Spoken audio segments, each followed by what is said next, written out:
Let's talk about hybrid airlines. So the world of aviation used to be really simple.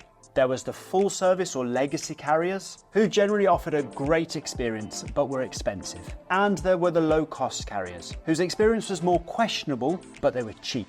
You pay your money, you take your choice. But following the explosion of the low cost carrier model in the 90s, we've begun to see the development of this new category of travel, the hybrid carrier. So, number one, what is a hybrid carrier? Number two, who are the best examples in the market? And number three, what's the outlook for this new category of travel? Think of all the airlines in the world on a spectrum. At one end, we have the full service carriers.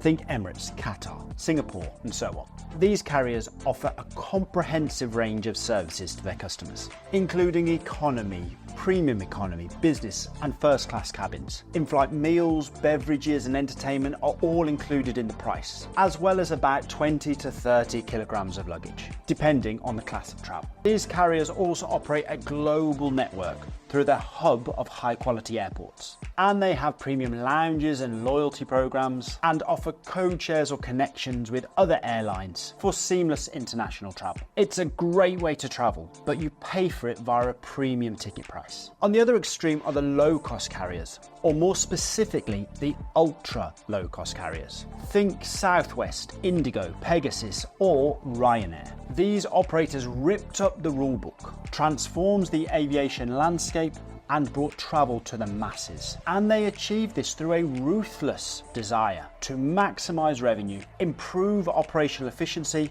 and ensure cost control. Here's just 10 tactics that they used, which you now see are common across the aviation industry. But before we get into that, please take the time to like and subscribe to the channel. It really helps us grow the network, and I love reading all of your comments. Number one, dynamic pricing. LCCs were early adopters of this approach, with fares increasing closer to the date of travel or as availability reduces. Number two, single sales channel. Passengers book directly with the carrier on their website, so there's no revenue leakage to third parties or travel agents. Number three, ancillary revenue, and this is a big one. The initial ticket price might be cheap, but you pay for literally everything else. And don't underestimate this. In the Q4 results just released, Indigo, the Indian low-cost carrier, well, they made nearly $200 million in ancillary revenue alone. Number four, single aircraft type.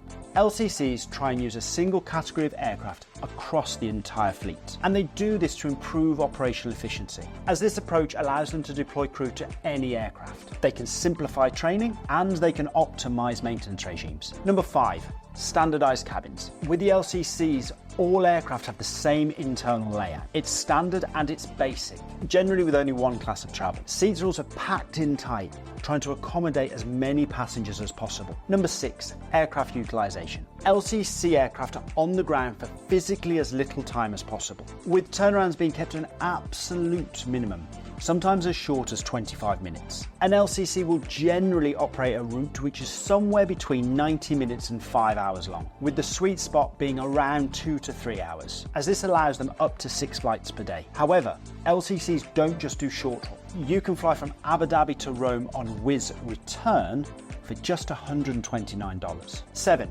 In-flight service.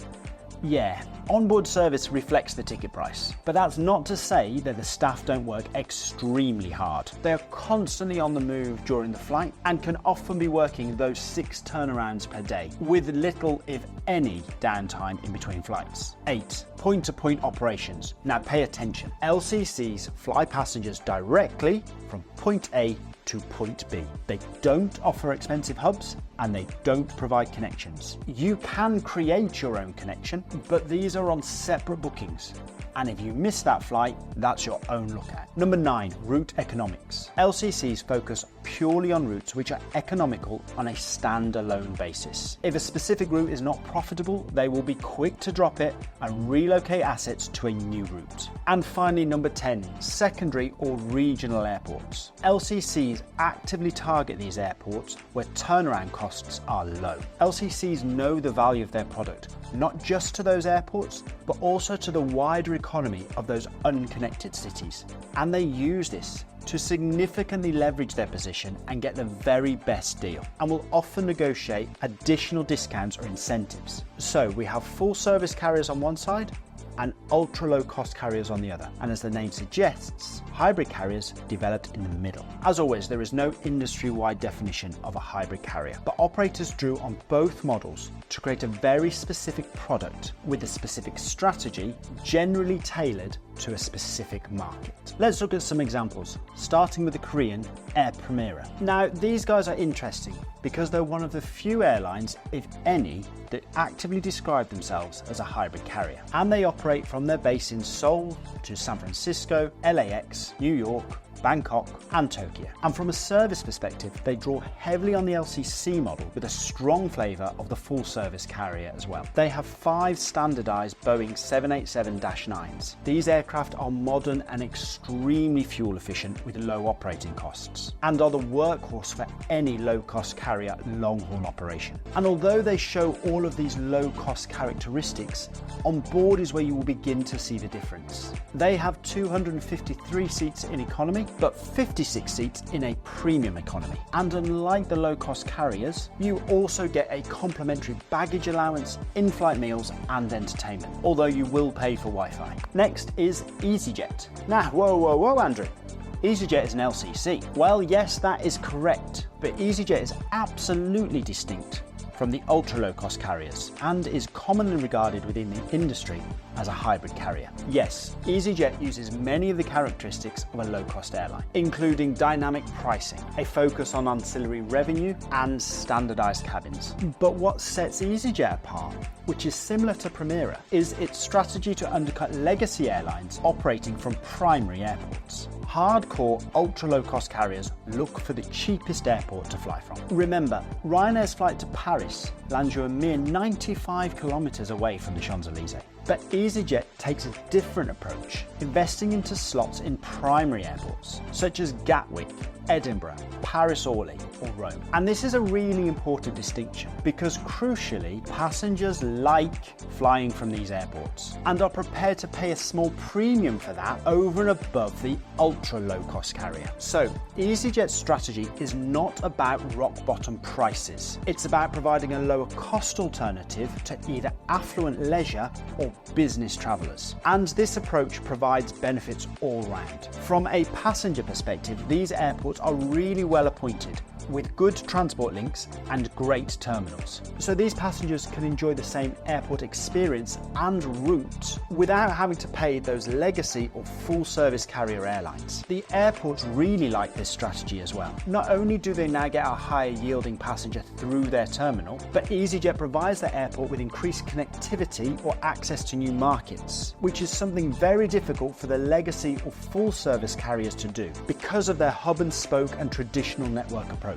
And EasyJet gets to position themselves in the eyes of the passenger as a lower cost alternative to the full service carriers, but not an ultra low cost carrier. But that's not to say they won't increase prices during peak periods or still want their quick turnarounds and low charges from the airport. And finally, let's look at Fly-Dubai, the younger cousin of Emirates. I use Fly-Dubai all the time with my work in Riyadh, and it really is a great product. Inside the cabin, it's not full service, but it's not low-cost carrier either. The narrow-body aircraft are all uniform and are clean and efficient, but not luxurious. They have 2 categories of travel, but economy makes up the vast majority of the seats. And refreshments are available on board free of charge, but you do pay for in-flight entertainment. And what makes Fly-Dubai interesting as a hybrid carrier is its strategy to combine with Emirates. Remember, Fly-Dubai and Emirates have a common shareholder, but are different businesses with completely different brands and philosophies. But they complement instead of competing, with Fly-Dubai providing Emirates with either additional capacity on thick routes or increased network